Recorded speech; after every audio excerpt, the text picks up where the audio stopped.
चलिए अपनी will power test करते हैं। इमेजिन कीजिए कि आप देखने में बिलो एवरेज इंसान हैं। आपकी स्कूल में हमेशा लड़ाई होती रहती है। आपके टीचर्स और आपके घर वाले आपसे नाराज रहते हैं। आप 4th क्लास में पहुंचते हैं और आप 2 बार फेल हो जाते हैं। आपके साथ वाले 6th में पहुंच चुके हैं। फिर आप 8th स्टैंडर्ड में पहुंचते हैं और आप 3 बार फेल हो जाते हैं। आपके कई साथ वाले लोग ग्रेजुएशन स्टार्ट कर चुके हैं। फिर आप ग्रेजुएशन के लिए एंट्रेंस एग्जाम देते हैं और उसमें भी 5 बार फेल हो जाते हैं। आपके आस पड़ोस वाले सारे इंसान आपको लूजर समझते हैं, एक फेलियर। उसके बाद आप 30 जॉब इंटरव्यूज देते हैं और हर बार रिजेक्ट हो जाते हैं। और वो कोई ऐसी वैसी रिजेक्शन नहीं थी, वो एक्सट्रीम रिजेक्शंस थी। आप KFC में जॉब इंटरव्यू के लिए जाते हैं। 24 में से 23 लोग सिलेक्ट हो गए हैं। सिर्फ एक इंसान है जो सिलेक्ट नहीं हुआ और वो आप हो। फिर आप पुलिस की नौकरी ज्वाइन करने जाते हैं। 5 में से 4 लोग सिलेक्ट हो चुके हैं। दोबारा से सिर्फ एक इंसान सिलेक्ट नहीं हुआ और वो आप ही थे। आप अपने कजन के साथ एक 4 स्टार होटल में जॉब लेने जाते हैं। 2 घंटे गर्मी में लाइन में खड़े रहने के बाद आपका कजन, जिसके आपसे भी कम मार्क्स हैं, उसे सिलेक्ट कर लिया जाता है और आपको रिजेक्ट कर लिया जाता है। इस मूवमेंट पे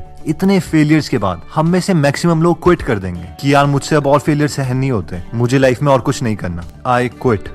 बट जैक मा, जिनके साथ एक्चुअल में ये सब चीजें हुई हैं, उन्होंने क्विट नहीं किया और इसीलिए आज वो दुनिया के सबसे अमीर लोगों में से एक हैं और उनका IPO आज तक का सबसे बड़ा IPO है, इवन बिगर देन गूगल। तो आइए नजर डालते हैं जैक मा की स्टोरी पर। जैक मा पैदा हुए थे 15 अक्टूबर 1964 साउथ ईस्टर्न चाइना में, जिस जगह का नाम था हैंगजू। उनका एक बड़ा भाई और छोटी बहन थी। ये उस वक्त की बात है जब चाइना वेस्ट से पूरी तरीके से आइसोलेटेड था और उनके घर वालों के पास उन्हें पालने के लिए बहुत कम पैसे थे। 1972 में प्रेसिडेंट निक्सन उनके शहर आए थे, जिसकी वजह से उनका शहर फेमस हो गया और वो एक टूरिस्ट प्लेस बन गया। जैक मा को इंग्लिश सीखने का बहुत ज्यादा शौक था, इसीलिए वो टूरिस्ट के फ्री गाइड बनते और उनसे बातचीत करके अपनी इंग्लिश इंप्रूव करते। उनको ये निकनेम जैक उनके एक टूरिस्ट फ्रेंड ने दिया था।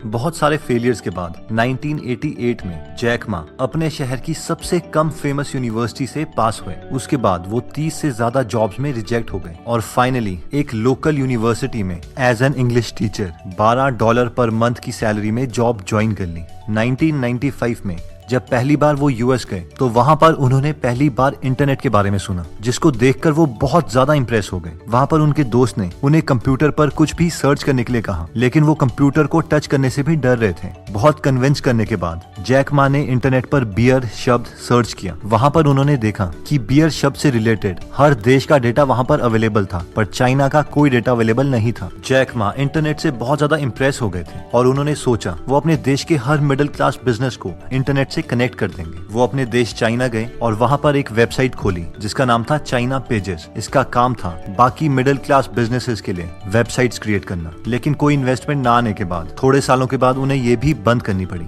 लेकिन हर बार की तरह इस बार भी जैक मा ने हार नहीं मानी और कुछ सालों के बाद अपने 17 दोस्त और पत्नी के साथ मिलकर एक नई वेबसाइट खोली जिसका नाम था Alibaba.com, जिसका काम था कि एक्सपोर्टर्स अपने प्रोडक्ट्स इस वेबसाइट में डाल सकते थे और कस्टमर उसे डायरेक्टली खरीद सकते थे। मिडल मैन का कॉन्सेप्ट इसमें रिमूव कर दिया गया। पहले 3 साल तक उन्होंने इस कंपनी से कुछ पैसे नहीं कमाए, लेकिन अक्टूबर 1999 में जैक मा ने गोल्डमैन सैक्स से $5 मिलियन रेज किए और सॉफ्ट बैंक से $20 मिलियन और 2005 में अलीबाबा में 40% शेयर लेके याहू ने $1 बिलियन इन्वेस्ट कर दिए और ये अलीबाबा के लिए बहुत बड़ी सक्सेस थी और याहू के लिए बहुत अच्छी इन्वेस्टमेंट। सितंबर 19, 2014 में अलीबाबा पब्लिक हो गया और वो दुनिया का सबसे बड़ा IPO था, गूगल से भी बड़ा। उस दिन जैक मा ने कहा कि आज हमें सिर्फ पैसे नहीं मिले हैं, आज हमें सारे दुनिया के लोगों का ट्रस्ट मिला है जिसे हमें हर हालत में मेंटेन रखना है। इसके बाद जैक मा चाइना के रिचेस्ट आदमी बन गए, जिनकी आज की नेट वर्थ है $25 बिलियन।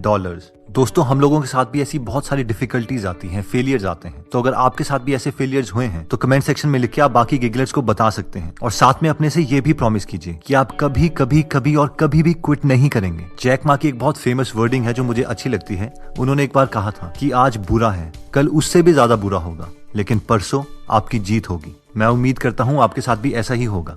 जय हिंद। दोस्तों, कमेंट सेक्शन में आप बता सकते हैं कि आप नेक्स्ट वीडियो किस टॉपिक पर चाहते हैं, ताकि हमें भी फीडबैक मिले और उसी टॉपिक्स को हम कवर करें। इस चैनल को जरूर सब्सक्राइब कर लीजिए और बेल का बटन दबा दीजिए ताकि आप ऐसी नॉलेजेबल वीडियोस कभी मिस ना करें। और इस वीडियो को लाइक जरूर कीजिएगा ताकि हमारा कॉन्फिडेंस बढ़े।